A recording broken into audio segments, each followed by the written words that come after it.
دكتور، أنا أريد أن أتحدث بشيء من التفصيل عن آخر حدث، وهو عقد المجلس الوطني. أولا هذا ليس مجلس وطني، هذا مجلس لا يمثل الشارع الفلسطيني. ولكن أيضا الرئيس محمود عباس تبنى. أنا أتحفظ على الرئيس أنت تحفظ، لكن أنا إعلامية في النهاية. رئيس مين؟ طب أنت بريني رئيس مين؟ رئيس الشعب الفلسطيني. لا، مش رئيس الشعب الفلسطيني. طيب الحل الآن، الحل بالنسبة للمواطن، الحل للمواطن اتفاق 2011. تعالوا نعمل انتخابات ونقبل بالنتائج.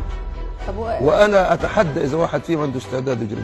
وهم يقولوا أتحدى إذا حماس دخل الانتخابات. مش المرة اللي فاتت أعلن محمود عباس إنه بدأنا انتخابات بلدية وقلنا احنا لن نشارك وخليه ياخذها كلها. هل صحيح ما يجري الحديث عنه عبر بعض وسائل الإعلام أن مصر أمهلت حركة حماس 60 يوم للرد عليها فيما يتعلق برد نهائي على موضوع المصالحة؟ أنا ضد مصطلح المصالحة، لأنه لا مصالحة مع جواسيس ولا مصالحة مع من يتعاون الأمن المقدس. لتحقيق حلم العودة نحتاج إلى الكل الفلسطيني كما تتحدث. لا مش شرط. شرط؟ لا مش شرط. يعني المنتمين للفصائل الأخرى لا يعودوا؟ لا، مقاومة.